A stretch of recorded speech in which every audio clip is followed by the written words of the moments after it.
Praise allot. అందరికీ వందనాలు. Sister దేవిన గారు దేవుని వాక్యముని అందిస్తాడు. ప్రభు అయిన యేసుక్రీస్తు నామంలో మీ అందరికీ కూడా వందనాలు తెలియచేస్తూ ఉదయకాలపు ఆరాధన కార్యక్రమానికి ప్రేమతో మిమ్మల్ని అందరినీ కూడా ఆహ్వానిస్తూ ఉన్నాం. రండి దేవుని యొక్క వాక్యంలోనికి వెళ్దాం. కొరింథీయులకు రాసినటువంటి మొదటి పత్రిక 10వ అధ్యాయము 31వ వచనాన్ని చదువుకుందాం. కాబట్టి మీరు భోజనము చేసినను పానము చేసినను మీరేమి చేసినను సమస్తమును దేవుని మహిమ కొరకు చేయండి. చూడండి, దేవుడు ఒక చక్కని మాట మనతో మాట్లాడుతూ ఉన్నారు. ఈరోజు మీరు భోజనము చేసినా పానము చేసినా మీరేమి చేసినా కూడా సమస్తము ఎవరి మహిమ కొరకు చేయాలంట? దేవుని మహిమ కొరకే మనము చేయాలి. ఒక వస్త్రము కట్టుకున్నాము అంటే ఇది దేవునికి మహిమకరంగా ఉండాలి. లేదు, ఒక స్థలానికి మనం వెళుతున్నాము అంటే అది దేవునికి మహిమకరంగా ఉండాలి. ఒక నిర్ణయం నువ్వు తీసుకున్నావు అంటే అది దేవునికి మహిమకరంగా ఉండాలి. ఏది తిన్నా కూడా ఏది చేసినా దేవునికి మహిమకరంగా ఉండాలంట. దేవునికి మహిమకరంగా లేనటువంటి భోజనాన్ని దానియేలు ఏం చేశారు? వాళ్ళు తృణీకరించారు. అయ్యో, ఇది నా దేవునికి అపవిత్రమైనది, ఇది నా దేవునికి మహిమ తెచ్చేది కాదు, కాబట్టి నాకు వద్దు అన్నారు. అంటే మనం ఏది చేసినా కూడా ఎవరి మహిమ కొరకు చేయాలంట? దేవుని మహిమ కొరకే మనము జీవించాలి. అసలు నిన్ను దేవుడు ఎన్నుకునిందే ఆయనను గణపరచటానికి, ఆయనను మహిమపరచటానికి, నిన్ను రక్షణ అనుభవంలోనికి దేవుడు తీసుకొచ్చాడు. దేవుణ్ణి గణపరచలేని నీ బ్రతుకు, దేవుణ్ణి మహిమపరచలేనటువంటి మన జీవితము వ్యర్థము అంటూ ఉన్నాడు. తండ్రి అయినటువంటి దేవుడే యేసుక్రీస్తు ప్రభువారిని గణపరచి మహిమపరచినారంట. చూడండి, అపోస్తుల కార్యాల గ్రంథము 3వ అధ్యాయము 13వ వచనములో మనం చదువుకున్నట్లయితే, అబ్రహాము, ఇస్సాకు, యాకోబు అనువారి దేవుడు అనగా మన పితరుల దేవుడు తన సేవకుడైన యేసును మహిమపరిచి ఉన్నాడు. తండ్రి అయిన దేవుడు తన కుమారుడైనటువంటి యేసుక్రీస్తు ప్రభువారిని మహిమపరిచినట్లుగా చూస్తూ ఉన్నాం. అంతేకాదండి, ఈ లోకంలో ఉన్నటువంటి ఆకాశము సృష్టి, సమస్త సృష్టి కూడా తండ్రైన దేవుణ్ణి మహిమపరుస్తుందట. కీర్తనల గ్రంథం 19వ అధ్యాయం 1వ వచనంలో మనం చూస్తాం. కీర్తనల గ్రంథం 19వ అధ్యాయం 1వ వచనం, ఆకాశములు దేవుని మహిమను వివరించుచున్నవి, అంతరిక్షము ఆయన చేతి పనిని ప్రచురపరచుచున్నది. ఆకాశములు ఎవరిని మహిమపరుస్తున్నాయంట? దేవుణ్ణి మహిమపరుస్తున్నాయి. మరి నువ్వెవరిని మహిమపరుస్తూ ఉన్నావు? నీ జీవితము ద్వారా, నీ బ్రతుకు ద్వారా ఎవరిని నువ్వు మహిమపరుస్తూ ఉన్నావో పరిశీలన చేసుకో. తండ్రైన దేవుడు తన కుమారుడిని మహిమకు అలాగ అప్పగించినారు, మహిమపరుస్తూ వచ్చినారు. ఈరోజు ఆకాశములు మహిమపరుస్తూ ఉన్నాయి తండ్రైన దేవుణ్ణి. ఈరోజు నిన్ను సృష్టించిన దేవుణ్ణి నీ జీవితం ద్వారా, నీ బ్రతుకు ద్వారా నువ్వు మహిమపరుస్తున్నావా? మరి మనము కూడా మన తండ్రి అయిన దేవునిని, ఆయన కుమారుడైన క్రీస్తుని మహిమపరిచే విధముగా, ఘనపరిచే విధముగా మన బ్రతుకులను కట్టుకోవాలని దేవుని యొక్క వాక్యం మనకి సెలవిస్తూ ఉన్నది. మనకి ఏదైనా ఒక టాపిక్ చెప్తూ ఉన్నప్పుడు, లేకపోతే ఒక విషయం మన దగ్గరికి వచ్చినప్పుడు మనకు వచ్చేటువంటి కొన్ని క్వశ్చన్స్ వస్తాయి మన లైఫ్లో. ఏంటంటే ఎందుకంట, ఎప్పుడంట, ఎలా అంట, ఇలాంటి క్వశ్చన్లు వేస్తూ ఉంటాం. ఎందుకంట, ఎప్పుడంట, ఎలా అంట, ఏం చేయాలంట, ఇలాంటి ప్రశ్నలు వేస్తాం. మరి ఇక్కడ దేవుడు దేవుణ్ణి మహిమపరచాలి అని దేవుని యొక్క వాక్యం మనకి సెలవిస్తూ ఉన్నది. మరి ఎందుకు మహిమపరచాలి? దేవుణ్ణి ఎందుకు మహిమపరచాలి? మహిమపరచకపోతే ఏంటంట? మహిమపరిస్తే ఏందంట? మరి ఎలా మహిమపరచాలి? ఇలాంటి క్వశ్చన్స్ మన జీవితంలో వస్తూ ఉంటాయి. మహిమపరిస్తే ఏంటి లాభం? మహిమపరచకపోతే నష్టం ఏంటి? మరి మనం ఎలాగా మన జీవితం ద్వారా దేవుని మహిమపరచాలంటే ఎలా మహిమపరచాలి? రండి, మహిమపరచకపోతే బైబిల్ గ్రంథములో దేవుణ్ణి మహిమపరచనందున నష్టపోయిన వారి యొక్క జీవితాలను మనం చూద్దాం. అపోస్తుల కార్యాల గ్రంథము 12వ అధ్యాయము 23వ వచనాన్ని మనం చదువుకుందాం. అతడు దేవుణ్ణి మహిమపరచనందున వెంటనే ప్రభువు దూత అతన్ని మొత్తెను కనుక పురుగులు పడి ప్రాణము విడిచెను. ఎవరు? హేరోదు రాజు దేవుణ్ణి మహిమపరచడానికి బదులుగా దేవుణ్ణి ఏం చేయలేకపోయాడంట? అతను తన జీవితంలో మహిమపరచనందున అతను చేసినటువంటి పొరపాటు అక్కడ మనం జస్ట్ అట్లా గమనిస్తే దేవుణ్ణి ఏం చేయలేదంట? మహిమపరచలే. ఆయనకి మహిమను, ఆయన యొక్క ఘనతను ఈయన దొంగిలించేశాడు. ఇతన్ని మహిమపరచుకుంటున్నాడు, ఇతన్ని గొప్ప చేసుకుంటూ ఉన్నాడు. అంతే, ప్రభువు దూత అతన్ని ఏం చేసిందంట? మొత్తెను. అవును, ఈరోజు నువ్వు దేవుణ్ణి మహిమపరచకపోతే ఆత్మీయంగా చచ్చిన స్థితిలోనికి వెళ్ళిపోతావు. ఆత్మీయంగా నువ్వు జీవించినటువంటి బిడ్డవి కాదు. జీవించుచున్నావన్న పేరు నీలో ఉంటుంది, కానీ ఆత్మీయంగా చచ్చిపోతావు. దేవుణ్ణి మహిమపరిచే జీవితం, ఘనపరిచే జీవితం నీలో లేకపోతే ఆత్మీయతలో నువ్వు దిగజారిపోతున్నట్లు, నువ్వు చచ్చిన స్థితిలోనికి వెళ్ళిపోతావు. ప్రియదేవుని బిడ్డలారా, ఇదిగోండి యెషయా గ్రంథంలో కూడా మనం చూస్తాం ఒక మాట. 42వ అధ్యాయం 8వ వచనంలో ఒక మాట మనం చూస్తూ ఉన్నాం. దేవుడు అంటూ ఉన్నాడు, మన దేవుడు బహురోషము కలిగినటువంటి దేవుడు. యెహోవాను నేనే, ఇదే నా నామము, మరి ఎవనికిని నా మహిమను, మరి ఎవనికిని నా మహిమను నేను ఇచ్చువాడను కాను. నాకు రావలసిన స్తోత్రమును విగ్రహాలకు నేను చెందనివ్వను. స్వరక్తం ఇచ్చి నేను నిన్ను కొన్నాను. ఆషామాషిగా ఉందా? దేవునికి చెందవలసినటువంటి మహిమను, దేవునికి చెందవలసినటువంటి ఘనతను నువ్వు దొంగిలిస్తూ ఉన్నావు. ఆయన ఊరుకునే దేవుడు కాదు. ఆయన అంటున్నాడు, నేను బహు రోషము కలిగినటువంటి దేవుడిని, నాకు చెందవలసినటువంటి మహిమను నేను ఎవరికి ఇచ్చేవాడిని కాను, అది ఎవరికి నేను చెందనివ్వను. నేను నా స్వరక్తాన్ని ఇచ్చుకున్నాను. తండ్రి దేవుడు అంటున్నాడు, నా ఏకైక కుమారుణ్ణి నీ కోసం ఇచ్చాను. కుమారుడు అంటాడు, నా స్వరక్తాన్ని కార్చాను, నా చెమట రక్తము బిందువుగా కారు వరకు నేను కార్చి వెల ఇచ్చి నేను కొన్నాను. ఏమండి, నువ్వు ₹1 కోటి ఇచ్చి కొనుక్కోవచ్చు ఒక స్థలాన్ని, ₹1 కోటి ఇచ్చి కొనుక్కోవచ్చు సంపాదించి, కానీ రక్తాన్ని ఇచ్చి కొంటావా? ఏదైనా కొనగలవా? ఈరోజు దేవాతి దేవుడు స్వరక్తం ఇచ్చి నిన్ను కొన్నాడు. నేను ఎవరికి చెందనివ్వను అంటున్నాడు. చాలామంది దేవుని మహిమని దొంగిలిచ్చేస్తూ ఉంటారు. దేవునికి చెందవలసినటువంటి మహిమను, అనగా ఆయన ఘనతను మరి తీసేసుకుంటూ ఉంటారు. అది దేవుడికి ఇవ్వరు. ఆ మహిమను పిల్లలకి ఇచ్చేస్తారు, తల్లిదండ్రులకి ఇచ్చేస్తుంటారు, బంధువులకి ఇస్తుంటారు, బలానికి ఇస్తూ ఉంటారు, లేకపోతే వాళ్ళకి మెచ్చుకుంటూ ఉంటారు, వాళ్ళు ఘనపరుచుకుంటూ ఉంటారు. అందుకే మన బ్రతుకుల్లో ఆశీర్వాదాలు ఉండవు. ఎప్పుడు కూడా దేవుని ఘనతను దొంగిలిస్తూ ఉంటావు, దేవుని మహిమను నువ్వు ఎప్పుడు దొంగిలిస్తూ ఉంటావు. అందుకే నీ జీవితంలో దేవుని యొక్క ఆశీర్వాదాలు నీ జీవితంలో నిలవట్లేదు. ఏ రోజైనా నీ బ్రతుకు ద్వారా నువ్వు దేవుణ్ణి గణపరిచావా? ఎప్పుడు వాళ్ళని గణపరుస్తావు, వాళ్ళని మహిమపరుస్తావు, వాళ్ళని పొగుడుతుంటావు, వీళ్ళని పొగుడుతుంటావు, నీ పిల్లల్ని పొగుడుతుంటావు. పరిశుద్ధ గ్రంథంలో కూడా ఒక సేవకుడు అన్నాడంట, ఆయన పేరు ఏలీ గారు. సమూయేలు 2వ గ్రంథం 2వ అధ్యాయం 29వ వచనంలో మనం చూస్తాము. అక్కడ దేవుడు అంటూ ఉన్నాడు, నాకంటే నీ కుమారులను నీవు గొప్ప చేయుచున్నావు. ఏలీ ఎవరిని గొప్ప చేస్తున్నాడంట? ఆయన దేవుని కంటే. ఒక యాజకత్వ ధర్మంలో ఉండి దేవుణ్ణి గణపరచవలసినటువంటి యాజకుడు ఎవరిని గొప్ప చేస్తున్నాడంట?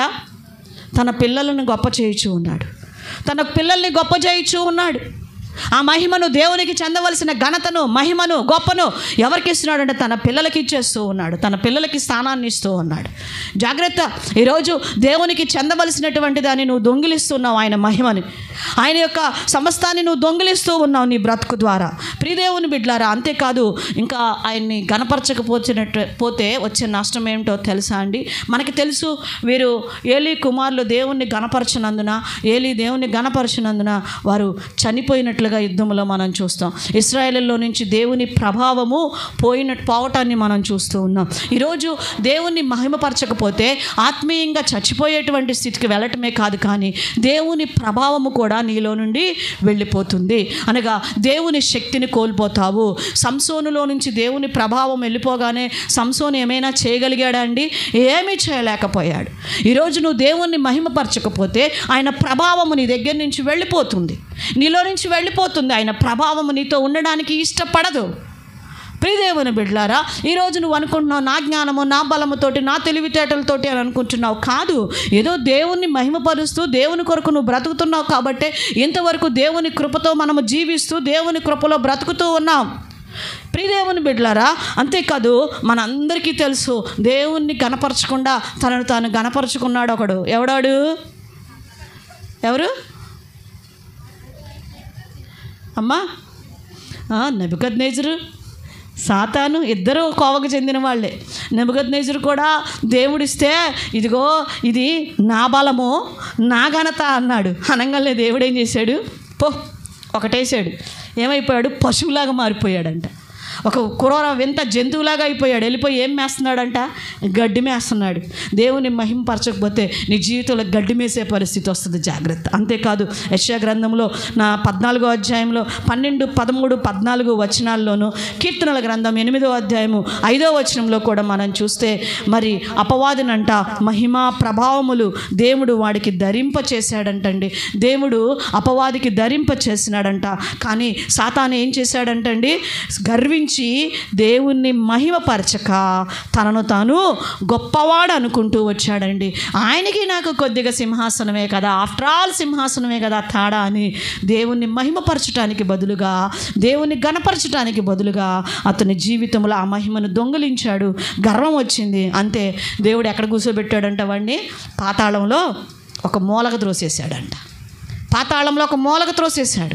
నువ్వు దేవుణ్ణి మహిమపరచకపోతే నీ పరిస్థితి కూడా రేపు సిచ్యువేషన్లో పాతాళంలో ఒక మూలను ఉండబోతూ ఉన్నావు. అసలు నువ్వు నీ జీవితంలో ఈరోజు ఇలా ఉన్నావంటే ఎవరు నీకు ఆ కృప చూపించింది? ఎందుకు నువ్వు మనుషుల్ని గణపరుస్తూ ఉన్నావు? మంచిది, వారు చేసినటువంటి త్యాగమును జ్ఞాపకం చేసుకోవాలి. కానీ మొదట మహిమ ఎవరికి చెల్లించాలి? దేవునికి చెల్లించాలి, దేవునికి చెల్లించాలి. మరి మహిమపరస్తే, దేవుణ్ణి మహిమపరస్తే, మహిమపరచుట వలన వచ్చే లాభం ఏంటి? ఇప్పుడు నష్టం చూసాం. దేవుణ్ణి మహిమపరిచితే నీకు వచ్చే లాభం ఏంటి? సమూయేలు మొదటి గ్రంథం 2వ అధ్యాయం 30వ వచనం. ఎవరు బాగా చదువుదాం. నన్ను గణపరచు వారిని నేను గణపరిచేదను, నన్ను తృణీకరించు వారు. చాలు, సింపుల్. దేవుణ్ణి నువ్వు గణపరిస్తే, దేవుని నువ్వు మహింపరిస్తే దేవుడు నిన్ను గణపరుస్తాడు. దేవుణ్ణి నువ్వు తృణీకరిస్తే దేవుడు కూడా నిన్నేం చేస్తానంటున్నాడు? ప్రియదేవుని బిడ్డలారా, ఈరోజు నువ్వు దేవుణ్ణి మహిమపరిస్తేనే దేవుడు నిన్ను మహిమపరచగలుగుతాడు, నిన్ను గణపరచగలుగుతాడు. నన్ను గణపరచు వాడిని నేనేం చేస్తానంటున్నాడు? నేను గణపరుస్తాను. సౌలు దేవుణ్ణి గణపరిచినంత వరకు సౌలు గణపరచబడుతూనే వచ్చాడు. ఎప్పుడైతే సౌలు రాజు దేవుని ఘనతను దొంగిలించేసేసాడో, దేవుని ఆజ్ఞకి లోబడకుండా ఆ యొక్క ఘనత, ఆ యొక్క తనని గణపరచలేదు, తనని గొప్ప చేయలేదనేటువంటి ఒక మనసు సౌలుకు వచ్చేసింది. ఆ రోజు నుంచి సౌలు పతనం స్టార్ట్ అయింది. తనను గణపరిచిన దావీదుని దేవుడు గణపరుస్తూ వచ్చాడు. Very simple. నువ్వు దేవుణ్ణి మహిమపరిస్తే, దేవుని గణపరిస్తే దేవుడు నిన్ను కూడా గణపరుస్తాడు. ఘనమైనటువంటి స్థితిలో దేవుడు నిన్ను కూడా ఉంచుతాడు. లేదంటే ఘనహీనమైనటువంటి పాత్రగా, పనికిరాని పాత్రగా పడివేయబడతాం ఈరోజు.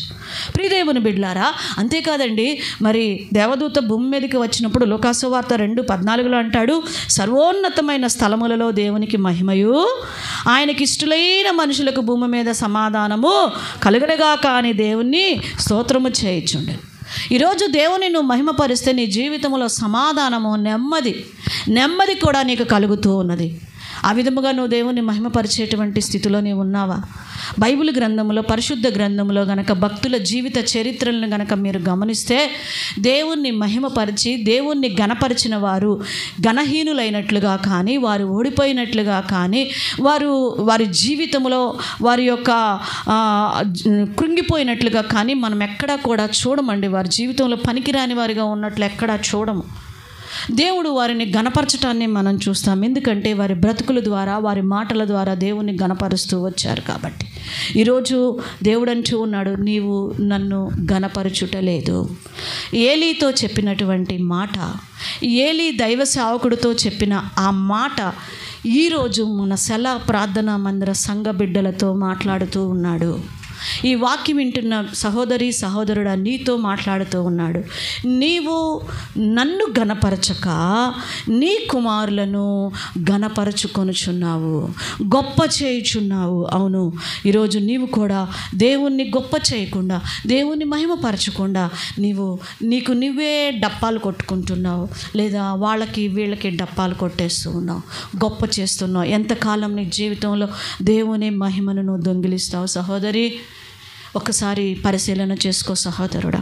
మరి అయితే నిజమే, నేను దేవుణ్ణి ఎలా మహిమపరచాలి, దేవుణ్ణి నేను ఏ విధంగా మహిమపరచాలి?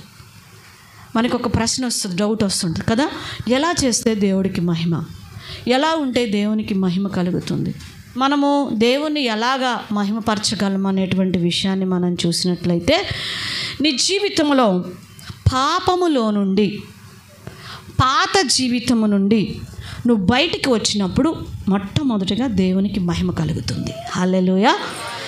నీవు పాపము నుండి, పాప జీవితములో నుండి నువ్వు బయటికి వస్తే ఎవరికి మహిమ? దేవునికి మహిమ. ప్రకటన గ్రంథం 16వ అధ్యాయం దేవుణ్ణి ఎలా మహిమపరచగలము అనే విషయాన్ని మనం నేర్చుకుంటున్నాం. మొట్టమొదటిగా పాత పాప జీవితము నుండి మనము బయటికి వచ్చినప్పుడు దేవునికి మహిమ. ప్రకటన గ్రంథం 16వ అధ్యాయము 9వ వచనాన్ని చదువుకుందాం. కాగా మనుష్యులు తీవ్రమైన వేడిమితో కాలిపోయి ఈ తెగుళ్ళ మీద అధికారము గల దేవుని నామమును దూషించిరి, కానీ ఆయనను మహిమపరచునట్లు వారు మారు మనసు పొందిన వారు కారు అంట. అంటే నీవు మారు మనసు పొందితే దేవునికి ఏమి కలుగుతుందంట? మహిమ. అంటే మారు మనసు అంటే ఏంటి? నీ పాపమును విడిచిపెట్టటం, నీ పాత స్వభావాన్ని విడిచిపెట్టటం, నీ జీవితంలో దేవునికి వ్యతిరేకమైన ఆ పాత స్వభావాలను విడిచిపెట్టటం. కానీ దేవుని మందిరానికి వస్తూ ఉంటాం, బాప్తీసం తీసుకున్న కొన్ని పాత స్వభావాలను మనం మన జీవితంలో నుంచి విడిచిపెట్టాం. పేతురు గారు ప్రభువారు పిలువగానే వెంబడించాడు, కానీ తన పాత కత్తిని మాత్రం బొడ్లో పెట్టుకోవటం విడిచిపెట్టలే. ఆ కత్తి పేతురు యొక్క బొడ్లోనే ఉన్నది, అది విడిచిపెట్టలా. ఇస్కరియోతు యూదా యేసుక్రీస్తు ప్రభువారిని 3.5 సంవత్సరాలు వెంబడించాడు, కానీ తన దొంగ బుద్ధి మార్చుకోలా, అనగా తన పాత జీవితాన్ని మార్చుకోలా. ఎవరిని వెంబడిస్తున్నారు? యేసు ప్రభువారిని వెంబడిస్తూనే ఉన్నాడు. చూడండి, ఈరోజు ఎలాగా దేవునికి మహిమ అంటే, నీ పాపమును విడిచిపెట్టినప్పుడు సహోదరి సహోదరుడా, నువ్వు మారు మనసు పొందినప్పుడు దేవునికి మహిమ. దేవుని వాక్యం మనకు చెప్తుంది కదా, లూకాసు వార్త 15వ అధ్యాయంలో 7వ వచనం 10వ వచనంలో, అటువలే మారు మనసు అక్కరలేని 99 మంది నీతిమంతుల విషయమై కలుగు సంతోషము కంటే మారు మనసు పొందు ఒక్క పాపి విషయమై పరలోకమందు ఏం కలుగుతుందంట? సంతోషం. దేవునికి మహిమ. ఒక్క పాపి మారు మనసు పొందినప్పుడు దేవునికి మహిమ అండి. ఈరోజు నీ జీవితంలో పాపాన్ని విడిచిపెట్టట్లా సహోదరి సహోదరుడా. అదే అవిధేయతతో కూడినటువంటి మనసు, అదే తిరుగుబాటుతో కూడినటువంటి మనసు నీ జీవితంలో మందిరానికి వస్తున్నావు, బాప్తీసం తీసుకున్నావు, దేవుడు అంటున్నావు, కానీ పాపమును విడిచిపెట్టలా. నీ యొక్క వెనకటి ఆ బుద్ధుల్ని ఇంకా విడిచిపెట్టలేదు. నువ్వు పేతురు కనుక పెట్టుకునే ఉన్నావు, ఇస్కరియోతు యూదా పెట్టుకుంటూనే ఉన్నావు. ఈరోజు పాపమును విడిచిపెడితే ఎలాగ ఉండాలో తెలుసా అండి? సమరయ స్త్రీ ప్రభువు మాటలు వినగానే తన కుండను పగలకొట్టేసింది. అక్కడ అనగా తన పాపాన్ని విడిచిపెట్టేసింది. వెళ్ళిపోయి ఎవరిని మహిమపరుస్తుందండి? దేవుణ్ణి మహిమపరుస్తుంది. పరిగెత్తుకుంటూ వెళ్ళిపోయి, ఇదిగో నేను చేసినవన్నీ నాతో చెప్పినవన్నీ చూద్దు, రండి రండి అని చెప్పి ప్రభువు నామాన్ని మహిమపరిచినట్లుగా మనం చూస్తూ ఉన్నాం. అదండి పాపమును విడిచిపెట్టడం అంటే. పాపాత్మురాలైనటువంటి స్త్రీ కంప్లీట్గా ఆ పాపమును అక్కడ విడిచిపెట్టడాన్ని మనం చూస్తున్నాం. జక్కయ్య తన పాపమును విడిచిపెట్టడాన్ని చూస్తున్నాం. అనగా ఇదిగో నేను ఎవరెవరి దగ్గర అయితే అక్రమంగా అన్యాయంగా తీసుకున్నానో వారికి తిరిగి నేను 4 అంతలు ఇచ్చేస్తున్నానంట. నువ్వేమో నీ జీవితంలో పొరపాటు చేసిన వాళ్ళ దగ్గర కనీసం నీ నోట్లో నుంచి సారీ కూడా రాదు. సారీ అన్న పదం ఒక చిన్న పిల్లతో కూడా చెప్పించలేమండి ఇది రోజుల్లో. అదేంటో పెద్ద ఒక నామోషిగా అయిపోతుంటారు. ఒకసారి ఒక చిన్నమ్మాయి, ఎంత మన రేవతి కూతురులాగా చిన్న పాప, అంతే 3 years అట్లా ఉంటాయి, 4 years, ఏదో కాలుతోనో ఏదో కొట్టింది ఆ పెద్దమ్మాయిని. తప్పు కదా, సారీ చెప్పు అంటే ఇంతేంటండి తలకాయ పైకెత్తట్లా. సారీ చెప్పున్నానా అక్కకి?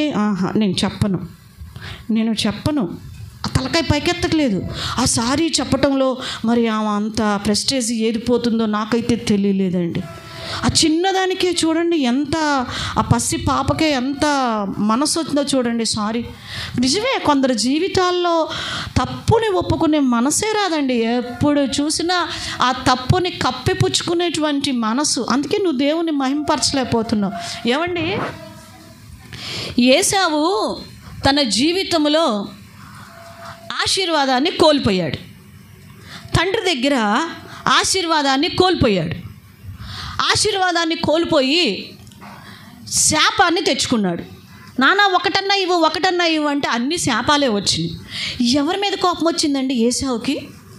ఎవరి మీద వచ్చింది? తమ్ముడు. వాడి పేరు వాడికి తగిందే, వాడు నన్ను మోసం చేశాడు, నా ఆశీర్వాదాలన్నీ తీసుకొని వెళ్ళాడు. దానికి ముందు ఇతను తప్పుకు ఇతను గుర్తుకు రాలా. నా చేతులారా నేనే కదా నా ఆశీర్వాదాలు అమ్మేసుకున్నాను, ఆ ఎర్రని ఆ చిక్కుడుగాయల కూర కోసం నా ఆశీర్వాదం నాకు అవసరం లేదని నేను కదా అమ్మేసుకున్నాను. అది నా పొరపాటు కదా, నా నోటి మాట వల్ల కదా అది జరిగింది. నా చేతులారా నా ఆశీర్వాదాన్ని నేను పోగొట్టుకున్నాను నా విధేయత వల్ల, నా తిరుగుబాటు స్వభావం వల్ల అని అనుకోలేదు అండి. ఏశావు ఏం చేస్తున్నాడు? ఎవరి మీద వేస్తున్నాడు? ఈరోజు పాపమును ఒప్పుకునే మనసు రావట్లా. అది చేయటానికి కారణం వాళ్ళండి. నేను ఇలాగ అవటానికి కారణం ఈవిడండి, ఆయనండి. సహోదరుడా జాగ్రత్త. అవ్వ చెప్పినట్టు ఆదాము చెప్పినట్టు చెప్తున్నావా? ఏశావు వేసినట్టు వేస్తున్నావా? జాగ్రత్త. పాపమును నువ్వు దావీదులాగా పశ్చాత్తాపడటం నేర్చుకో. దావీదు మీద పాపము మోపినప్పుడు, నేరము చెప్పినప్పుడు నాతాను ప్రవక్త దావీదేమని అన్నాడా? నా తప్పేమీ లేదు, ఆ స్త్రీ అక్కడ ఎందుకు స్నానం చేసింది, ఆ సాయంత్రాల పూట కనపడేటట్టు ఎవరు చేయమన్నారు? ఆ బాత్రూమ్కి పైన టాప్ లేకుండా ఎవరు వెళ్ళమన్నారు? నేను మగాడిని కాదా, నా కళ్ళు చెదరవా అన్నాడా దావీదు? అన్నలా. పాపము చేసింది. దావీదులో నాకు నచ్చినటువంటి ఆ మాట చాలా ఇష్టం అండి. తను వెంటనే నేనే చేసిందని ఒప్పుకుంటాడు. అక్కడే కాదండి, ఇశ్రాయేలు ప్రజలను లెక్కించినప్పుడు కూడా దేవుని ఉగ్రత ఆ ప్రజల మీదకి వచ్చి ఆ ప్రజలందరూ కూడా బాధపడుతూ ఉంటే అక్కడ దావీదు అంటాడు, అయ్యా పాపం చేసింది నేను కదయ్యా, అమాయకులైన ఇశ్రాయేలు ప్రజలు వీళ్ళేం చేశారయ్యా ప్రజలు, నేను కదా ఆ దోషం చేసింది, లెక్కబెట్టింది నేను కదా తప్పు చేసింది అంటాడండి. అందుకే దేవుడికి అంత ఇష్టం దావీదంటే. హల్లెలూయా. ఈరోజు నీ పాపమును, నీ తప్పును, నీ పొరపాట్లను మర్యాదగా దేవుడి సన్నిధిలో నీకు నువ్వుగా ఒప్పుకో. అంతేగాని పక్కన వాళ్ళ మీద వాక్యం ఏమనుకుంటున్నావు? అవ్వ ఆదాములాగా నాకు ఇచ్చిన ఏం వల్లే నేను ఎట్టయిపోయాను, నా బతుకంతా ఏం వల్లే ఎట్ట నాశనం అయ్యింది, ఈయన వల్లే నా జీవితం ఎట్ట నాశనం అయింది, ఈయన చేసుకున్నాక నా బతికెట్ట ఏడిచింది. అబ్బో అంతకుముందు తెగ ఏడిచినట్టు మన జీవితాలు. జాగ్రత్త సుమ. నీ పాపమును విడిచిపెట్టుట ద్వారా ఎవరికి మహిమ కలగాలి? దేవునికి. అనగా నిన్ను నీవు నిజంగా విరిగి నలిగిన హృదయముతో పశ్చాత్తాపంతో దేవుని పాదాలని గట్టిగా పట్టుకో. నెపాలు ఎవరి మీద వేయొద్దు. రెండో విషయాన్ని మీకు తెలియచేస్తాను. ఎలాగ దేవుని మహిమపరుస్తాము అంటే, ఒకటి మన పాపములను ఒప్పుకొనుట ద్వారా, రెండు ఐక్యతగా ఉన్నప్పుడు దేవునికి మహిమ వస్తుందంట. ఎలా ఉన్నప్పుడు అండి? ఐక్యతగా ఉన్నప్పుడు దేవునికి మహిమ కలుగుతూ ఉన్నది. చూడండి, రోమీలకు రాసినటువంటి పత్రిక 15వ అధ్యాయము 5-6 వచనాలని చదువుకుందాం. మీరు ఏకభావము గలవారే ఏకాగ్రీవముగా మన ప్రభువైన యేసు క్రీస్తు తండ్రియగు దేవుని మహిమపరచు నిమిత్తము. ఎలా ఉండమంటున్నాడంట దేవుని మహిమపరచడానికి? ఏకభావము, ఏకాగ్రీవముగా క్రీస్తు యేసు చిత్త ప్రకారము ఒకరితో ఒకడు మనస్సు కలసిన వారై ఉండునట్లు. మనస్సు కలిసి ఐక్యంగా ఏకాగ్రీవంగా ఉండాలంట. ఐక్యతతో ఉన్నప్పుడు ఎవరిని మహిమపరుస్తున్నామంటే ఇక్కడ దేవుని మహిమపరచు నిమిత్తము ఐక్యత కలిగి ఉండండి. ఐక్యంగా లేకపోతే దేవుణ్ణి మహిమపరచలేము. ప్రియ దేవుని బిడ్డ, నీ కుటుంబంలో మొదట ఐక్యత ఉందా? సంఘములో అందరితో ఐక్యంగా ఉన్నావా? ఈరోజు ఐక్యంగా నువ్వు నడుచుకుంటూ ఉన్నావా? నీ జీవితంలో అక్క చెల్లెలలో ఐక్యత ఉంటుందా? సెలోపెహేదు కుమార్తెలు 5 కూడా ఎలాగున్నారంట?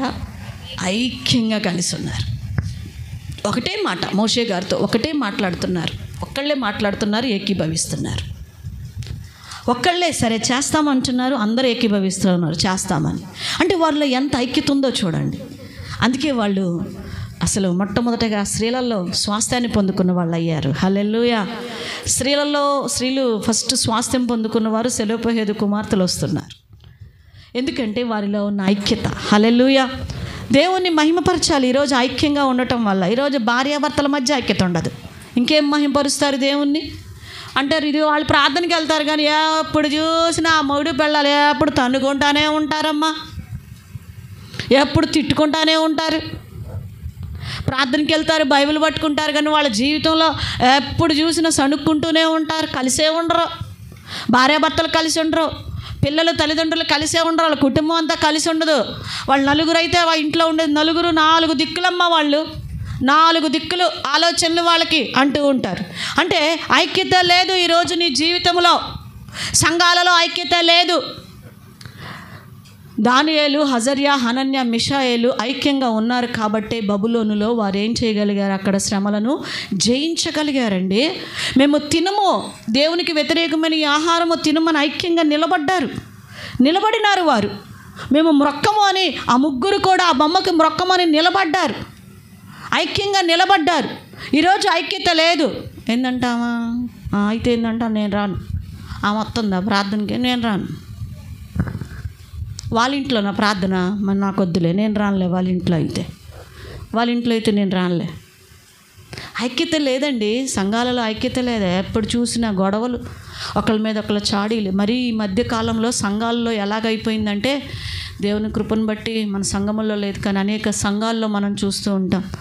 ఎంత దారుణంగా సంఘాలు తయారైపోయినంటే, కోపం వస్తే పక్కకెళ్ళేది మందిరం కట్టేది, కోపం వచ్చినా పక్కకెళ్ళి మందిరం కడతారు, ఆవేశం వచ్చినా మందిరం కడతారు వెళ్ళిపోయి. వీళ్ళకి ఆలోచన వచ్చిందంట మందిరం కట్టేస్తున్నారు, ప్రేరేపణ వచ్చేసిందంట మందిరం కట్టాలని ప్రేరేపణ వచ్చిందంట పోయి కట్టేస్తున్నారు. ఇక మనవాళ్ళు కట్టం కాదు కానీ కోపం వచ్చినా ఆవేశం వచ్చినా ఏది లేకపోయినా కూడా మందిరం మార్చేస్తారు. ఏం మారుస్తారు? మందిరాలు మార్చేస్తూ ఉంటారు. కట్టే అంత స్టేజీ లేదులే కానీ మనకి ఇక్కడ ఉంటే కట్టేవాళ్ళే. అమ్మా సామాన్యులేం కాదు, సామాన్యులైన బిడ్డలేం కాదు, ఉంటే కడతారండి. ప్రస్తుతానికి కట్టే శక్తి లేదు కాబట్టి మార్చేస్తున్నారు. ఏం చేస్తున్నారు? మార్చేస్తున్నారు. కోపం వస్తే సంఘం మార్చేస్తారు. వాళ్ళకి ఏమాత్రం రోషం వచ్చినా సంఘం మార్చేస్తారు. ప్రియదేవుని బిడ్డలారా, నిజంగా ఈరోజు నీ జీవితంలో ఐక్యత కలిగి ఉండటం నేర్చుకో. కీర్తనకారుడు అంటాడు కదా, 133వ కీర్తన 1వ వచనంలో ఏమంటున్నాడు? సహోదరులు ఐక్యత కలిగి నివసించుట ఎంత మేలు, ఎంత మనోహరము. ఒక వ్యక్తి చనిపోతే సంఘంలో కనీసం చూడటానికి కూడా రానటువంటి విశ్వాసులు ఉన్నారండి మన సంఘంలో. ఒక వ్యక్తి సంఘంలో ఉన్న ఒక వ్యక్తి చనిపోతే ఆ వ్యక్తిని చూడడానికి కూడా చివరి చూపుగా చూసి ఆమెను సంతోషంగా చక్కగా పాటలు పాడుతూ ఆమెను సాగనంపడానికి కూడా రానటువంటి తల్లులు. ఎంత ఐక్యతో సంఘాల్లో. ఒక వ్యక్తికి అనారోగ్యంగా ఉన్నారంటే నిజంగా సంఘంలో చెప్తూ అనౌన్స్ చేస్తూ ప్రార్థన చేస్తున్నాం కదా, నువ్వేమాత్రం వెళ్ళి వాళ్ళని కలిసి ప్రార్థన చేస్తావు? ఒకసారి నీ గుండెల మీద చేసుకొని చెప్పు.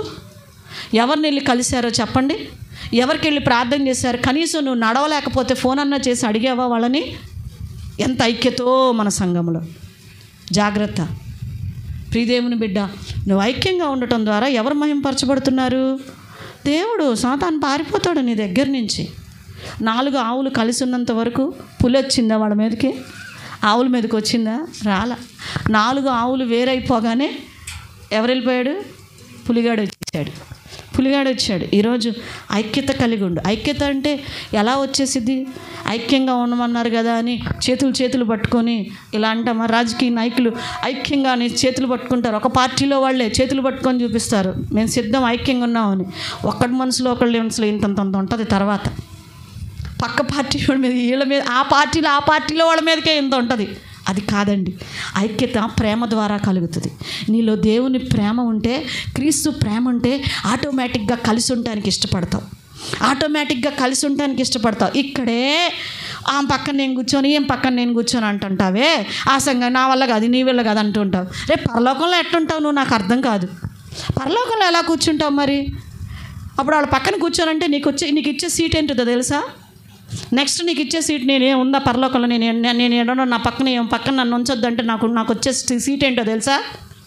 ఓకే, ఎక్కడ చెప్పయ్యా గట్టిగా.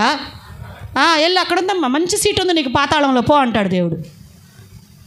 తోటి సహోదరుని ప్రేమించలేనటువంటి పెద్ద భక్తి పరులో, వారి కష్టంలో, వారి బాధల్లో వారిని ఆదరించలేం మనం. ప్రియ దేవుని బిడ్డ, ఈరోజు నీ జీవితం ఎలా ఉందో పరిశీలన చేసుకో. ప్రేమ ఉంటే ఐక్యంగా ఉండటానికి ఇష్టపడతాం. యోహాను రాసిన మొదటి పత్రిక 4వ అధ్యాయం 20వ వచనం 21వ వచనంలో మనం చదువుతాం, దేవుణ్ణి ప్రేమించువాడు తన సహోదరుణ్ణి కూడా ఏం చేయాలంట? ప్రేమింపవలెనను ఆజ్ఞను మనం ఆయన వలన పొంది ఉన్నాము అని మనం చూస్తూ ఉన్నాం. నువ్వు నిజంగా దేవుని ప్రేమిస్తే నీ తోటి సహోదరులను కూడా నువ్వేం చేయాలంట? ప్రేమించాలి. చెప్పండి, ఏం చేయాలి? అందరూ చెప్పండి. సహోదరులు ఐక్యత కలిగి నివసించుట ఎంత మేలు. నిజంగా కలిసి ఉంటున్నామా మనం? ఈరోజు దేవుని ప్రేమతో నీ తోటి సహోదరుని ప్రేమిస్తున్నావా? నీ పొరుగు వారికి సహాయం చేసే స్థితిలో నీవు ఉంటున్నావా? ఇటు దేవుడు అంటున్నాడు, ఐక్యంగా ఉన్నప్పుడు దేవునికి మహిమ కలుగుతుంది. అది కుటుంబమైనా సంఘమైనా కూడా. ఈరోజు నువ్వు ఎలాగున్నావో పరిశీలన చేసుకో. ఈరోజు ఐక్యంగా కలిసి ఉండటం వల్ల దేవునికి మహిమ. ఒక ప్రార్థన చేయాలన్నా, ఒక మీటింగ్ పెట్టాలన్నా అందరం కూడా కలిసి ఉండాలండి. ఈ ఒక్కవేళ ఏదన్నా పని చేయగలిగిద్దండి. ఒక రోజంట ఈ 5 ఏళ్ళకి బోల్డంత పోట్లాట జరిగిందంట. నేను గొప్ప అనుకుంటున్నాయంట. ఏంది నీ బోడి గొప్ప అంటే ఏలనిందంట. నేను చూడు ఎంత బలంగా, ఎంత లావుగా ఉన్నానో చూడు, పుట్టిగా ఎంత చక్కగా ఉన్నానో చూడు అనిందంట. అయితే అప్పుడు ఏలు వచ్చిందంట. బోడి మీరేంటి పెద్ద, నువ్వేంటి బలంగా ఉండేది, నేను లేకపోతే అసలుకి ఎవరు ఎటు పోవాలో ఏం అర్థం కాదు, అందరికీ నేనే మార్గం చూపిస్తూ ఉంటాను, ఎవరైనా నా మీదకి వస్తున్నారంటే వేస్తానని ఏలుని చూసి భయపడి పారిపోతుంటారు అనిందంట. అనగానే చెప్పావులే, అసలు నేను చూడు ఎంత పెద్దదాన్నో, మీ అందరిలో కల్లా పెద్దదాన్ని నేనే అనిందంట ఈ మధ్యవేలు. వెంటనే ఏళ్ళు వేసి, మీ మొహాలు పెద్ద పొడుగ్గా తంతానండి, ఇట్లంటే సరిపోద్దా ఏంది, నా ఏలుకున్నంత బంగారం మీకుందా, నా ఏలుకు పెట్టిన వజ్ర వైడూర్యాలు మీకు పెడతారా అనిందంట. అనగానే ఈ చిన్నదంటే, అబ్బో భలే చెప్పారులే, పెద్ద మీరందరూ పెద్ద గొప్పవాళ్ళు అంటూ ఉన్నారు, మరి నీ గొప్ప ఏంటే అని అంటే, నాదేముందులేమ్మా ఏలనిందంట. నాదేముందులేమ్మా, నేనేదో దీనికి పనికొస్తా అనిందంట. దేనికి పనికొస్తా? దీనికి పనికొస్తా, కానీ దేవుని సన్నిధికి వెళ్తే ముందుంటా అనిందంట. ఎక్కడుంటానంది? దేవుడి సన్నిధికి వెళ్తే ఎక్కడుంటానంది? ఎక్కడుంటుందంట? ముందుంటా. అప్పుడు వాటికి సిగ్గొచ్చిందంట. ఎన్నున్నా ఏం ప్రయోజనం, దేవుని సన్నిధిలో ఎలా ఉండాలి? ముందుండాలి కదా అని అన్నీ కలిసి ఉండటం నేర్చుకున్నాయి అంట. 5 కలిస్తేనేనండి చేయగలిగేది ఏదైనా. మనము ఏదైనా ఒక చూడండి, చిన్న ఏలికి ఇంత తెగినా కూడా చెయ్యంతా సహకరించదు కదా. ఎంత నొప్పి పుట్టిద్ది. ఒక ఏలే కదా దెబ్బ తగిలింది, ఏలికే కదా, ఏలుతో చేయొచ్చుగా, అంట్లు కడగొచ్చుగా. కడుగుతామా? కడగలేం. ఒక్క ఏలికి దెబ్బ తగిలినా కూడా కడగలేం. అంతా బాధపడుతుంది మన శరీరం, అంతా బాధపడుతుంది. సంఘం కూడా అంతేనండి. ఒక్క బిడ్డకి బాధ కలిగిన సంఘంలో, ఒక్క బిడ్డకి అనారోగ్యం వచ్చిన, ఒక్క బిడ్డ ఏడుస్తూ ఉన్న సంఘం అంతా కూడా బాధపడుతూనే ఉంటుందని గుర్తుపెట్టుకోనండి. ముఖ్యంగా మీ సేవకురాలు దేవుని సన్నిధిలో ఏడుస్తూనే ఉంటాం, గద్దిస్తుంటాం. అది మరి మిమ్మల్ని గద్దించకపోతే మరి సరైన మార్గంలో నడవలేరు కదా, అందుకే గద్దిస్తూ ఉంటాం. అంత మాత్రాన ప్రేమ లేదని కాదు, మీరంటే చాలా ప్రేమ. మీరు బాగుండాలనే ఈ గద్దింపులు, మీరు దేవుని మార్గంలో నడవాలనే, దేవునికి ఇష్టంగా బ్రతకాలనే ఈ గద్దింపులు. సరే, మంచిది. 3వ విషయాన్ని మీకు తెలియజేస్తాను. ఎప్పుడు మహిమ అంటే మీరు బహుగా ఫలించటం వల్ల దేవునికి మహిమ అంట. హల్లెలూయా. ఎలాగంట? ఎలా 2 విషయాలు చెప్పాను. ఏంటి? ఫస్ట్ది ఏంటి? పాపములను ఒప్పుకొట్టినప్పుడు దేవునికి మహిమ, విడిచిపెట్టినప్పుడు. 2 ఐక్యంగా ఉన్నప్పుడు దేవునికి మహిమ. 3 ఫలించుట వలన. ఎలాగా? బహుగా ఫలించుట వలన దేవునికి మహిమ. అందుకే కదా మేము పొద్దు నుంచి రాత్రి వరకు కష్టపడుతున్నాం. ఫలించాలనే కదా బిల్డింగుల మీద బిల్డింగులు కడుతున్నాం, సెవరీలు బంగారాలు కొనుక్కుంటున్నాం. మంచిదే, కొనుక్కో. మంచి పట్టు వస్త్రాలు కొనుక్కుంటున్నాం, మంచిదే. అది శరీర సంబంధమైనటువంటి ఫలం అండి. ఆ ఫలం నీతో రాదు. ఆత్మ సంబంధంగా కూడా నువ్వు ఫలించాలి. ప్రియుడా, నీ ఆత్మ వర్ధిల్లుచున్న ప్రకారం అన్ని విషయంలో వర్ధిల్లని దేవుడు చెప్తున్నాడు యోహాను రాసిన 3వ పత్రిక 1-2లో. కానీ యోహాను సువార్త 15వ అధ్యాయం 8వ వచనంలో అంటున్నాడు, మీరు బహుగా ఫలించుట వలన నా తండ్రి మహిమపరచబడును అంటున్నాడు. ఎప్పుడంటే దేవునికి మహిమ? నువ్వు బహుగా ఫలించుట వలన.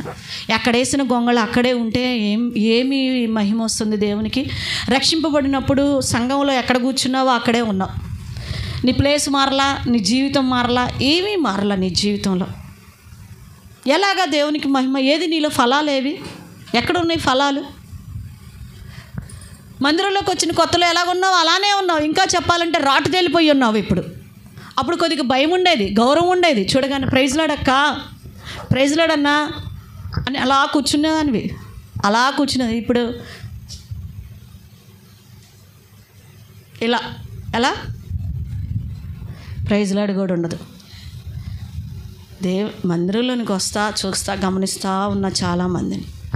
ఒక్కొక్కళ్ళు తల్లులు వందనాలు చెప్తూ ఉన్నారు. ఒక్కొక్కళ్ళు ఏంది ఆడ కూర్చుందేమా, ఈరోజు ఏంది ఆడకు పోలేదా, తెల్లబడి పోలేదా, ఎడ కూర్చుందే వచ్చిందే అన్నట్టుగా చూస్తున్నారు ఒక్కొక్కళ్ళు. ఏదండి, ఎక్కడండి నీకు మొదటి స్థితి? ఏదండి? లెక్కలేనితనము, లెక్కలేనితనం. సేవకులను గౌరవించే మనసే ఉండదు వారి జీవితాల్లో. ఎక్కడి నుంచి వస్తాయి నీకు ఫలాలు? దీనత్వం అనే ఫలమే లేదు మొదట నీ జీవితంలో. ఎక్కడ ఫలిస్తున్నావు నువ్వు? వ్యతిరేక భావం. దేవుని సేవకులంటే వ్యతిరేక భావం. ఈరోజు అన్యులకు కాదండి వ్యతిరేక భావం, సంఘంలో విశ్వాసులకే వస్తుంది వ్యతిరేక భావాలు. జాగ్రత్త సుమ. ఈరోజు నువ్వు ఫలించాలని సేవకుల యొక్క ఆశ. ఒక కాపరి గొర్రెలను మేపుతూ ఉన్నప్పుడు ఆ గొర్రెలు గొడ్డుబోతులుగా ఉండాలనుకుంటాడా, లేకపోతే ఆ గొర్రె బాగా పిల్లల్ని కనాలి అనుకుంటారా? కంటేనే కదా ఆ కాపరికి హ్యాపీ, సంతోషం. ఈరోజు నువ్వు ఫలిస్తేనే కదా కాపరికి సంతోషంగా ఉండగలుగుతారు. సంఘ కాపరి నీ ప్రియమైనటువంటి తండ్రి కూడా మహిమపరచగలుగుతాడు. నువ్వేమో ఫలాలు లేనటువంటి విధంగా అలానే ఉంటున్నావు. దేవుడు నీకు ఇస్తున్నా అక్కడ అవసరం లేదు నేను చెప్పను, అవసరం లేదు నేను రాను, అవసరం లేదు నేను చేయను. నా బాధ ఎవడికి తెలుసు, నా బాధ ఎవడికి తెలుసు? నువ్వు కొని తెచ్చుకున్న బాధలు, నీ ఇష్టపూర్వకంగా నువ్వు కొని తెచ్చుకుంటున్నటువంటి బాధలు. ఇందాక నేను మీకు చెప్పాను కీర్తన భాగంలో చెప్తూ, ఏంటది? మోషే ఏం తెచ్చుకున్నాడంట? ఏం కొని తెచ్చుకున్నాడు? ఏమొద్దనుకున్నాడు? అల్పకాల సుఖభోగము వద్దనుకున్నాడు మోషే. నువ్వు కావాలనుకొని కొని తెచ్చుకుంటున్నావు. దానికి ఎవరిని తప్పుపడదా, ఎవరిని నిందిస్తా? పొద్దున్నుంచి సాయంత్రం దాకా పడుకోనే ఉంటారు, లేకపోతే ఇంకేదేదో చేస్తూ ఉంటారు భక్తి కోసం. ఏం చేస్తున్నావు దేవుని కోసం? ఎలా మహిమపరుస్తావు? ఎలా ఫలిస్తావు నువ్వు ఆత్మీయంగా? ఆదికాండం 26:12 అంటున్నాడు, ఇస్సాకు ఆ దేశమందున్నవాడై విత్తనము వేసి ఆ సంవత్సరము 100 ఫలము పొందాడంట. మరి ఈ సంవత్సరం నువ్వేం ఫలం పొందావు? ఇప్పటికి 2 నెలలు గడిచిపోయింది. మరి ఏం మహిమ పొందుతున్నావు? దేవునికి ఏం మహిమకరంగా ఏ ఫలాలు నువ్వు దేవుని దగ్గర చూపిస్తావు? పరిశీలన చేసుకో. నీకోసమే 100 సార్లు ఫోన్లో చెప్పించుకుంటావు. నీకోసమే అయ్యా రా, అమ్మా రా, అమ్మ అక్కడ ఉంది, అయ్యా ఇక్కడ ఉంది. ఏ రోజన్నా ప్రార్థన ఉందా, పరిచర్య ఉందా నీ బ్రతుకులో? ఒకసారి ఫోన్ చేశా, ఈ వారం పరిచర్య ఉందన్నారు, ఎక్కడుంది? నేను కూడా వస్తాను సిస్టర్ గారు, నేను కూడా వస్తాను అక్క. ఎప్పుడన్నా ఫోన్ చేశా? ఎప్పుడన్నా వచ్చా వెతుక్కుంటూ? 100 సార్లు పిలిస్తే కానీ రాము మన బ్రతుకులు. అది మన ఫలాలు. జాగ్రత్త సుమా. నీవు ఫలిస్తేనే దేవుణ్ణి మహిమపరిచినట్లు. ఫలింపని ప్రతి చెట్టు, మత్తయి సువార్త 7:19 అంటున్నాడు. ఏమంటున్నాడు? అంతే. దేవుడి కృపను బట్టి, కన్నీటి ప్రార్థనను బట్టి ఈ సంవత్సరం అనే దయాకిరీటాన్ని దేవుడు మనకిచ్చాడు. ఫలము లేకపోతే నరికి వేయబడతాం. ఇంకా ఏం తిందాం, ఏం తాగుదాం, ఏం కట్టుకుందాం, నాకు అక్కడ నాకు ఇక్కడ, అమ్మో అయ్యో అంటూ ఉన్నావు. జాగ్రత్త సుమా. ఈరోజు నీ జీవితంలో ఒకసారి ఆలోచించుకో. నరికి వేయబడే పరిస్థితి రాబోతుంది. చెప్పా, సంఘంలో అనేక మందికి చెప్పా, లోబడలా కొంతమంది మారు మనసు అనుభవం కూడా లేకుండానే నరికి వేయబడుతూ వెళ్ళిపోయారు. ప్రియదేవుని బిడ్డ, ఈరోజు నీ జీవితంలో గుర్తుపెట్టుకో. ఫలించటానికి ప్రయత్నం చేయి దేవుడి సన్నిధిలో. ఫలింపు ద్వారా దేవుని మహిమపరచు. ఈరోజు ఫలించుట వల్ల దేవునికి మహిమ. 4వ విషయాన్ని మీకు తెలియచేస్తున్నాను. దేవునికి మహిమ. ఎలాగ దేవుని మహిమపరుస్తున్నావంటే నీ దేహముతో దేవుని మహిమపరుస్తున్నావంట. దేనితోటి? మన దేహములతో దేవుని మహిమపరచాలి. కొరింథీయులకు రాసిన మొదటి పత్రిక 6వ అధ్యాయము 20వ వచనాన్ని చదువుకుందాం. మీరు విలువ పెట్టి కొనబడిన వారు కనుక మీ దేహముతో దేవుణ్ణి మహిమపరచుడి. మన దేహములతో ఎవరిని మహిమపరచాలంట? దేవుణ్ణి మహిమపరచాలి. మరి నీ దేహంతోనేమో ఒకటే దేవుణ్ణి అవమానపరిచే విధంగా ఉంటూ ఉంటాం.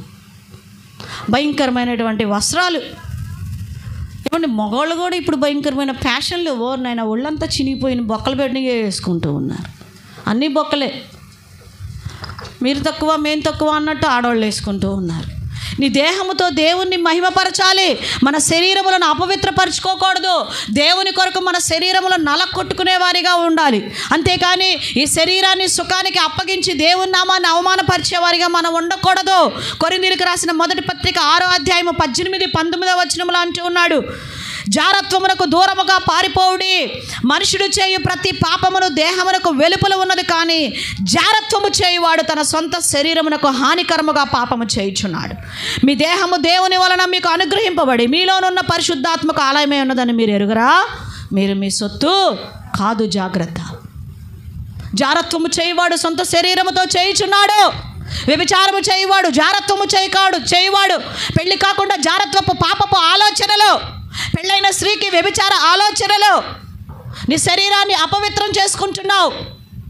ఒక స్త్రీని ఒక పురుషుణ్ణి మోహపు చూపుతో చూచినప్పుడు, ఆలోచించినప్పుడు పాపము చేసినట్లే దేవుని వాక్యం చెప్తూ ఉన్నది. ఈరోజు నువ్వు ఎలాగున్నాయి? నీ తలంపులు ఎలాగున్నాయి?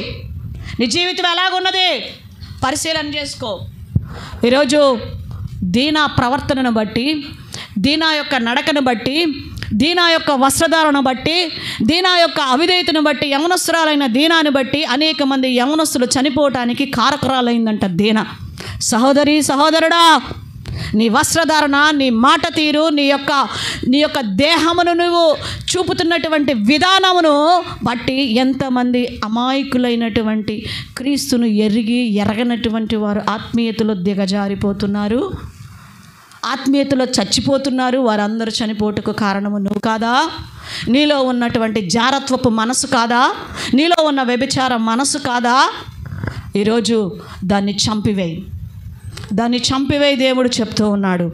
అదే కొరింథీయులకు రాసిన 2వ పత్రిక 5:10 అంటూ ఉన్నాడు, ఎందుకనగా తాను జరిగించిన క్రియల చొప్పున అవి మంచివైనను సరే చెడ్డవైనను సరే దేహముతో జరిగించిన వాటి ఫలమును ప్రతి వాడును పొందినట్లు మనమందరమును క్రీస్తు న్యాయపీఠము ఎదుట ప్రత్యక్షము కావాలని దేవుడు చెప్తూ ఉన్నాడు.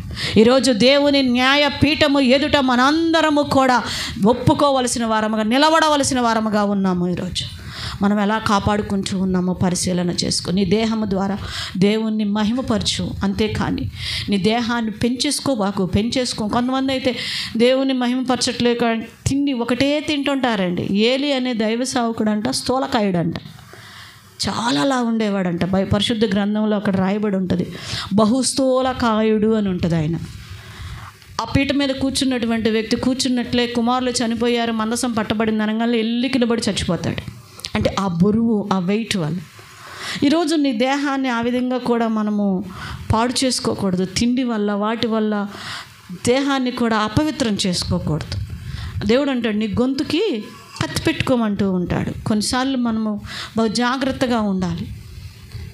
రకరకాల తిండి వల్ల కూడా మనము అపవిత్రమైపోతూ ఉంటాం. ఈరోజు శారీరకంగా, ఆత్మీయంగా మన శరీరాన్ని రెండు విధాలా మనం కాపాడుకోవాలి. ప్రియదేవుని బిడ్డలారా, ఈరోజు మనము నీ దేహము ద్వారా ఎవరిని మహిమపరచాలంట? దేవుణ్ణి మహిమపరచు. అంతేకాని ఆ దేహాన్ని పద్దస్తమానం ఆ పనికి కూడా వాడండి. కాస్త మీ బలాన్ని దేవునికి కూడా ఉపయోగించండి. 5వదిగా నేను చెప్తాను చూడండి, స్తుతించుట ద్వారా దేవునికి మహిమ అంట. ఏంటంట? దేని ద్వారా? కీర్తనల గ్రంథం 50వ అధ్యాయము 23వ వచనం, స్తుతియాగము అర్పించువాడు నన్ను మహిమపరచుచున్నాడు. చూడండి, స్తుతి చెల్లించేటువంటి వాడు, స్తుతి యాగము చేయవాడు ఎవరిని మహిమపరుస్తున్నాడంట?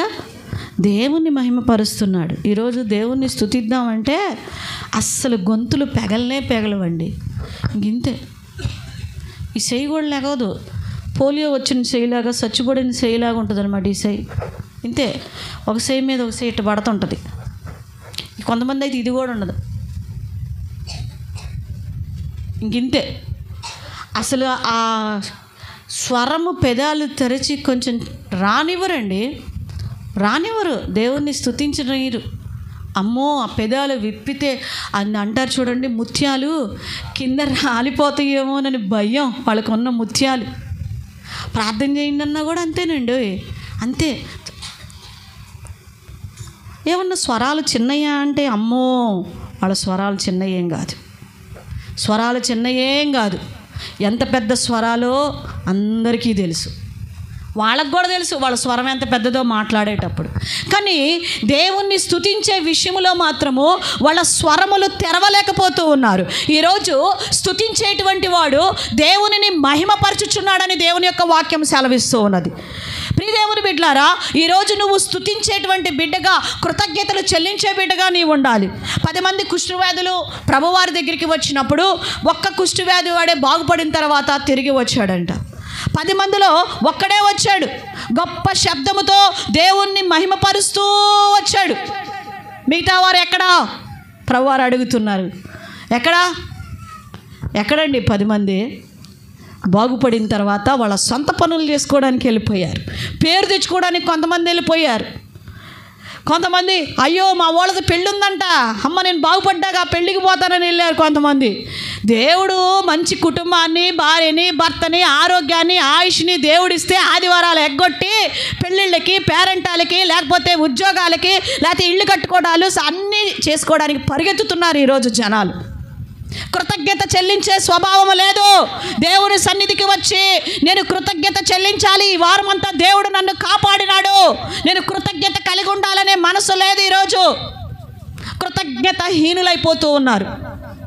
జాగ్రత్త సుమా, కృతజ్ఞత లేనివాడు ఎక్కడ ఉండబోతున్నాడు?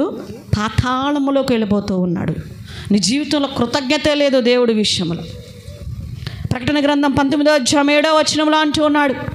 ప్రకటన గ్రంథం 19వ అధ్యాయం 7వ వచనం, ఆయనను స్తుతించుడి, గొర్రెపిల్ల వివాహోత్సవ సమయం వచ్చింది, సమయం వచ్చేసింది, ఆయనను స్తుతించండి. ఆయన భార్య అనగా సంఘము తనను తాను సిద్ధపరచుకొని ఉన్నది కనుక మనము సంతోషపడి ఉత్సాహించి ఆయనను మహిమపరచదమని చెప్పుకుంటూ ఉంటుంది. నువ్వు స్తుతించే బిడ్డగా ఉండాలి. వచ్చేస్తున్నది రాకడ సమయం, దేవుని సమయం వచ్చేస్తూ ఉన్నది. ఎక్కడ స్తుతులేవి, నువ్వెక్కడ కృతజ్ఞత కలిగి ఉంటున్నావు, దేవుని ఎక్కడ మహిమపరుస్తున్నావు, ఎక్కడ గణపరుస్తున్నావు? నీ నోటి మాటల ద్వారా కానీ, నీ క్రియల ద్వారా కానీ, దేని ద్వారా కూడా దేవుని ఆరాధించలేకపోతున్నావు, కృతజ్ఞత చెల్లించలేకపోతున్నావు. ఏరి కృతజ్ఞత? నీ కుటుంబం అంతా ఉండే దేవుడి సన్నిధిలో కృతజ్ఞత చెల్లించవలసిన వారిగా ఉన్నారే ఈరోజు. నీ పిల్లలు, నీ భర్త, నీ భార్య ఆరోగ్యం కలిగి పనులు చేసుకున్నారంటే వారమంతా దేవుడి కృప కాదా? మరి కృతజ్ఞతగా ఏరి నీ కుటుంబం సంఘములో ఏదండి? నీ కుటుంబం సంఘములో ప్రియదేవుని బిడ్డలారా, కృతజ్ఞత హీనులు కాదా మనము? జాగ్రత్త సుమా, ఎలాగున్నావు? అదే ప్రకటన గ్రంథం 14వ అధ్యాయం 7వ వచనంలో అంటున్నాడు, అతడు మీరు దేవునికి భయపడి ఆయనను మహిమపరచుడి, ఆయన తీర్పు తీర్చు గడియ వచ్చెను కనుక ఆకాశమును, భూమిని, సముద్రమును, జలధారులను కలుగ చేసిన వానికే నమస్కారము చేయుడి అని గొప్ప స్వరముతో చెప్పారు. తీర్పు తీర్చేటువంటి దినము వచ్చేస్తూ ఉన్నది. దేవునిని మహిమపరచు, ఆయనకు చెందవలసిన కృతజ్ఞతలు ఆయనకి చెల్లించు, ఆయనను స్తుతించేటువంటి బిడ్డగా నీవు ఉండు. ఆయనను నువ్వు మహిమపరచు. స్తుతించుట ద్వారా దేవునిని నువ్వు మహిమపరచగలుగుతున్నావు. ఏమండి, అంత పెద్ద ఎరుకో గోడలు కూలిపోవటానికి కారణం ఏంటండి? వారు ఏం చేశారంట? ఎరుకో చుట్టూతా గొప్ప స్వరముతో దేవుణ్ణి ఏం చేస్తూ వచ్చారు? స్తుతిస్తూ వచ్చారు, స్తుతిస్తూ తిరిగినారు. వారు స్తుతిస్తూ బూరలు ఊదుతున్నప్పుడు ఆ ఎరుకో గోడలు ఏమైపోయినాయండి? కూలిపోయినాయండి. స్తుతించినటువంటి యోబు యెహోవా ఇచ్చును, యెహోవా తీసుకును, యెహోవాకే మహిమ కలుగునుగా. కానీ స్తుతించినటువంటి యోబు పోగొట్టుకున్న దాన్ని తిరిగి 2 అంతల ఆశీర్వాదాన్ని పొందుకున్నాడండి.